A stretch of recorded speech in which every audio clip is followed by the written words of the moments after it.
Hi everybody, this is Kevin and welcome back to another video.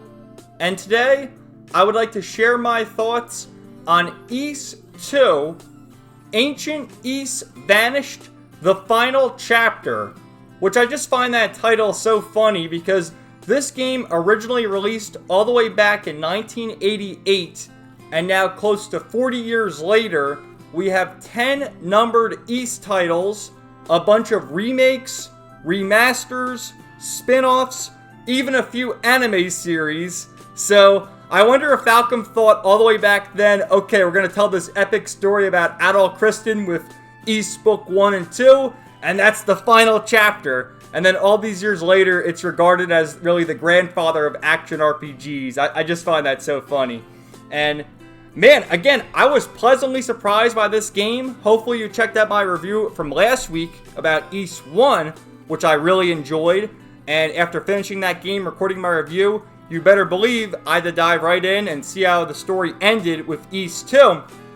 And seeing as how these games are always bundled together, really since the initial release the following year after this game came out, 1989, these games were re-released together as Ys Book 1 and 2, and then every subsequent release, and the version I played, being Ys Chronicles on the PC. So, you sort of have to go hand in hand and play Ys 1, get your cliffhanger ending, and then see what happens in Ys 2.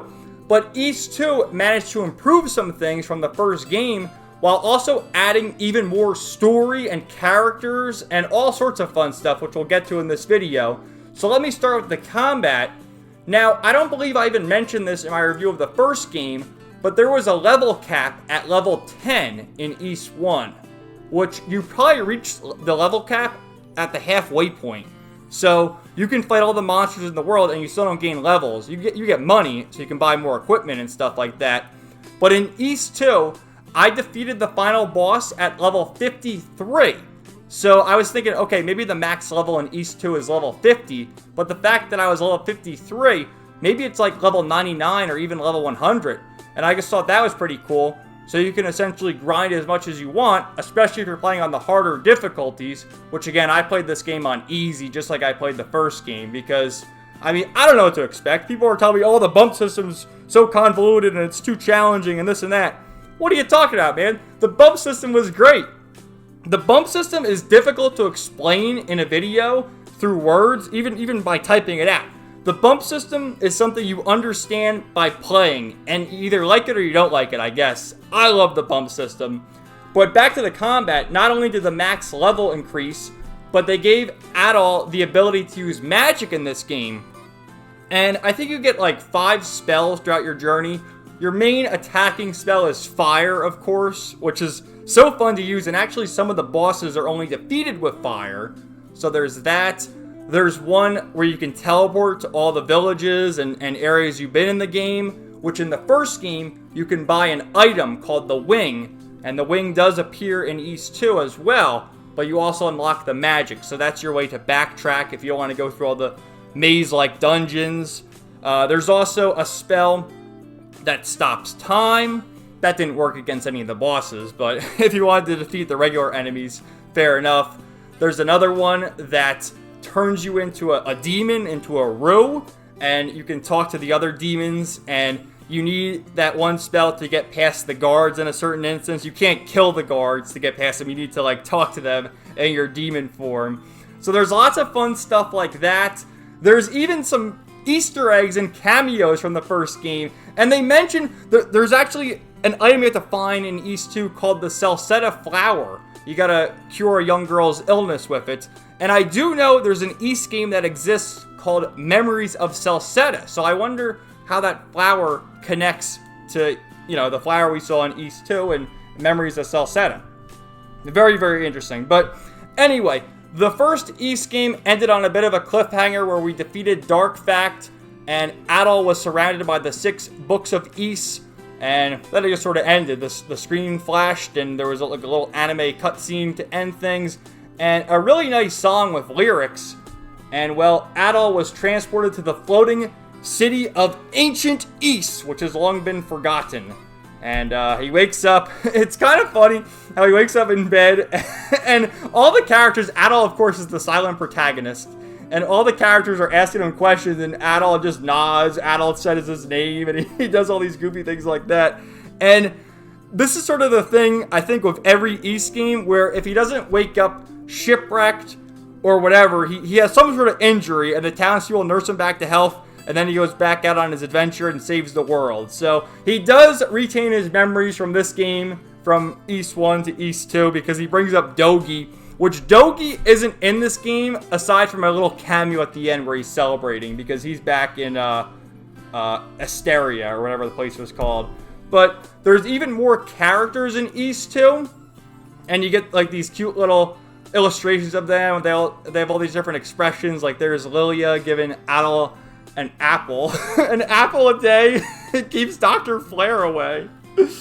But another thing that Ys 2 did differently from the first game is, well, the first game had your standard cave-like dungeons and Darm Tower and things like that. Ys 2 added more variety, and there was your standard caves and shrines, but there was also an ice dungeon, a fire dungeon, and of course, the dreaded sewer dungeon, which I don't think I've played a single JRPG where the sewer dungeon has been fun. They're all convoluted, they all have annoying puzzles, they all have like, you have to change the water levels. Oh man. And I will admit, I did have to use a guide for this game for certain instances. The way I would play it is I would go in, go to the dungeon, and then whenever I was getting lost or reaching dead ends, alright, let me pull up the guide, let me get the map, which there's some maps on GameFAQs and the Steam forums and stuff, which is what I used. So that's helpful. I wonder if the initial release of these games had like a big manual or a map or something, because these dungeons, and that's what old games did back then, is that was a way to pad out the runtime, which the first Ys game took me around 4 hours. I would say this one took me around 8 hours. And, you know, the graphics are really nice. There's an instance when you're in the final dungeon, and you can actually see Darm Tower from the distance, which I thought was so cool. They have some waifus here. Here's this woman you can buy, which I guess Lily is a waifu too, and Fina and Rhea are. But this woman, you could go buy some gear, and just look at the dialogue. Don't be shy. Feel free to look, touch, even try on for size. Like, what the hell? The bosses are more challenging in this game. You know, you have to use your magic, use the fire. In the first Ys game, you just sort of run into them and you kill them in a few seconds. Like, there's really no strategy. These take a while. I think I died against every boss and just had to figure out the strategy and then defeat them. So, the designs are really cool. I love the monster designs. Here's one of the main side characters, I guess, you meet in the game. Keith, who is a human who was turned into a demon, and he shows up a few times, gives you some items, gives you the key. Yeah, I just love his design, man. So badass. I guess Keith is kind of like the Dogi of this game, if you will. Here's one of the bosses you fight. Dallas. Adol the Red. At long last you've come. I never suspected you to be so strong, but this is where it ends. There's Lilia again. Oh, at the very end, we run into Gobin and Luta, who it turns out they're all descendants of the priests. There's like the 6 priests to the 6 books of Ys, and he's one of the descendants. And Gobin shows up and gives Adol the harmonica, which Luta, if you don't remember, he was the guy who kept sleepwalking and getting lost and attacked by demons. And how the hell did he even show up on the floating continent of Ys at the end? I don't even know. But Gobin throws the harmonica, and this scene, you see the little pixel graphics is a screenshot, but it was so badass the way the music played as he threw the harmonica. It's like, let's go, man! And play the harmonica, we break the seal. There's Fina and Rhea. You see Fina again, and she feels happy, which I was right about that, you know, Fina and Rhea are the goddesses, and I think Fina was the only one who had amnesia, but she got her memories back. And that was good. And at the very end, we're all celebrating. And right in the middle, you see with the blue hair, is our boy Dogi, who was celebrating. And I love the credits. They showed like all the towns you visited, and everyone celebrating while the music was playing. What a fun game. Again, really my only criticism are the dungeons. They're all labyrinth, maze-like messes where you need a guide. Like, I can't even imagine playing the game without a guide. I tried to.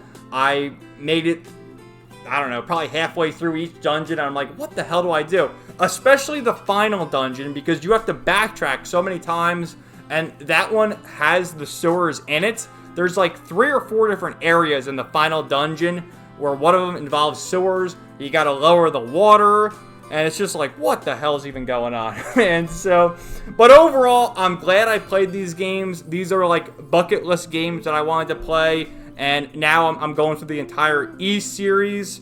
I should also mention the music too. I don't think I mentioned that, but I did in the first game. How most of the tunes were rock and metal. This one, same thing. You get the rock and metal tunes, but you hear the song in the background right now. Tender People, which has been playing on the loop, is the theme of Lamia Village, which is the final village before the final dungeon. And it's such a peaceful, comfy song that gives you that peace of mind before you go to the final dungeon, before you fight all these bosses, which I think there's like 4 or 5 bosses at the end there. And the final boss is Darm, right? Darm Tower from the first game. Now the final boss is Darm. So it's just really cool. I loved all the characters. Like I mentioned before, our boy Dogi, which I can't wait to see more of him. I know he's sort of the right-hand man of Adol in all these games, but, you know, Fina, seeing the harmonica again, seeing our boy Luta, like what a legend, man. But the designs of the villains here, Dallas, and this guy right here, Keith, like what a cool dude. And Keith turned back to a human at the very end of the game, which I thought was cool. But yeah, what more can I really say about it? It's a lot of fun. I strongly recommend it. These games are always on sale in the Ys 1 and 2 Chronicles bundle, where I bought them for $5 a few months ago, so I'm sure they're either between $5 or $10. Check it out. I can't wait to check out the rest of the Ys games. The next game I'm going to play is going to be Ys 6, The Ark of Nepishtim. And you might be wondering, why are you going to go from Ys 2 to Ys 6? Well, I'm playing these games in release order. That way I can appreciate all the changes game by game. I understand technically Ys 3 is called Ys the Oath in Felghana because they remade it some years ago. But that game was released after Ys 6. So while it has like the similar graphical style, I want to really appreciate how they changed game by game. Because again, if I went by the, timeline, I have to start with Ys Origin, which we already talked about that in my last video, which is the game that came out in the mid-2000s, and it'd be strange to play a game from the mid-2000s and then go over to the bump system. But overall, I really did enjoy the bump system. I thought it was great. I don't understand people say they don't like it. I just think probably they haven't played the game, and they're just listening to what other reviewers say. I strongly recommend it. The only problem I have are the dungeons, and it's just they're too maze-like. But again, that's a product of its time because they had to pad the games out to give them more length. And I do wonder if there was a map or some sort of manual or guide included with the original release of these games.